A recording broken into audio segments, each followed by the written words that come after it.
have the sort of short the banker, long Bitcoin mentality, but then they also make the number go up. So we cheer them. But for your average person, say in Venezuela or Lebanon or Iran, who cares about Bitcoin, they don't want Wall Street and institutions here, right? They want to use Bitcoin as money or a store of value. I think it's a little bit more nuanced in that like we're not saying like the bankers are here, which I'm sure they are coming in. Well, they definitely are. They are. It's actually really interesting. I'll get to that later. But like what I'm saying is the smart guys, it's the rocket scientists that trained to put, rockets into space, being hired up by some quant firm to build some front-running software to beat the market, and then they're coming over to crypto to go, wow, it's inefficient, let's build some stuff to make it efficient. It's not like the chairman of Goldman Sachs is coming in to do that, because those guys come in and they want to dominate and control the currency. These guys are coming in to build cool stuff to add to the ecosystem. And ultimately, I think I don't think I've come across anyone who doesn't really, like, after working with it, really believe in the ethos of it. And usually in a much more sophisticated way. So, like, you look at SBF over at FTX, right?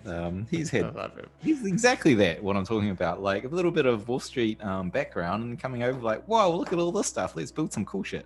Yeah. So that's what I'm talking about. Meanwhile, you got the bankers coming over, and they're coming over in a really interesting rock and a hard place, because they make commercial and retail banks make money by essentially propagating debt and expanding the money supply, through their process of loaning out and then getting deposits and loaning out, and they expand the money supply. And effectively, the central bank goes down through this food chain, and now with central banks effectively saying, we're cutting you guys out, we're going to issue our own currency, central bank digital currencies.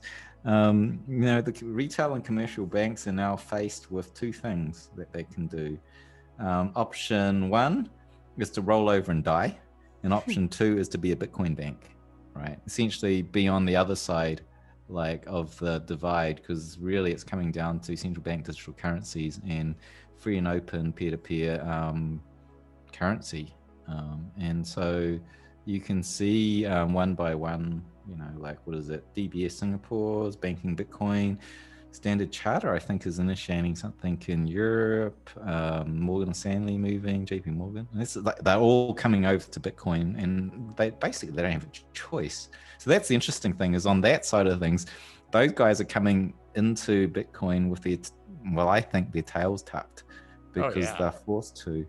With the valuations now no better than Coinbase, right? Yeah. And SBF now, like, I don't know if he was joking or was being serious, but it's like, it's not out of the question to acquire Goldman Sachs. Like, or it gives CME. You a little, well, and the CME, right? It gives you a little bit of a, a completely flip side thing. We're not that small anymore. Definitely not at the current growth rates. Like, this thing's going to, it's going to 100 trillion, if not more. I imagine the economy is going to get a lot bigger, just because productivity is improving. So yeah, like this is probably a 10x above what banks, the size of the scale of banks, So yeah. I mean, we're so used to, 12 years of being the little guys, but now we're in this zone of breaking out of being little to becoming mainstream. And, you can tell that because the chairman of central banks are now, fudding Bitcoin. They're talking about it. I mean, regardless of what they're saying, the very fact that they're talking about it is astounding. It's like the very largest banking powers in the world are now scared of this little thing that we thought was a toy a few years ago. So it really is, and it's like, it's what is it? It's roughly 160 million people have exposure to Bitcoin today, but that doubles every year. So it's not actually about it's not actually about the size we are in, but it's the growth rate. And the current network growth rate is the fastest growth rate of any technology we've ever seen in the history of mankind, which means that we'll be at saturation within a decade. I mean, I'm kind of wondering how long will it take for central bank digital currencies to actually roll out and be ready, because they've got a race on their hands. If they can't get this done in 5 years, it's over. Yeah, they'll have lost. It's the crypto is de facto. Bitcoin is de facto. It's too late. I agree. I really only got a window of probably, I don't know, 3 to 5 years. Yeah, maybe 2. Yeah, I don't know. Yeah, I think you're right. I think China's going to roll out, but the others are going to be very slow. Yeah, China's going to be it's going to be quite a closed. I imagine it'd be quite closed because how they do it. They'll be the fastest. They'll be the fastest. But easy to be fast when you have complete control over what you're building and don't have to ask anyone else's opinion. It's so funny though, talking about what you mentioned with SBF. I had Steven Stoneberg from Bittrex Global on the show, and he said, it used to be like the bankers were the rich guys.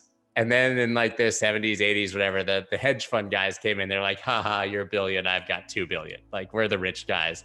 And now you have 28-year-olds who are worth 10 or 20 billion and just completely, right? So the future of wealth is going to move to the crypto billionaires. Yeah, I mean, and they're going to be 20, 30 years younger than the guys who made their money on Wall Street. And this is the interesting thing is like, the founding fathers of America were essentially millennials when they wrote the founding documents, right? And I mean, there's been cases like this in Europe. I think, is it Estonia? I think is one of these countries where it was like the average age of the politicians was in their 30s. Like a lot of progress happens when the younger generation get to rewrite the rules according to the changing times.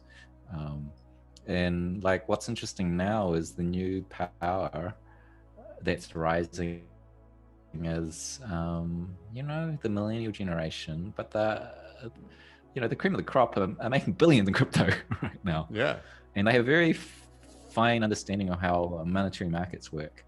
So I see a huge power change, right now. It's like, if you ever read the book, The Fourth Turning, it really describes every 4 generations. They go through archetypal kind of changes, and every fourth turning, last one was the Great Depression going into World War II, and we had a major shift of regime and infrastructure change.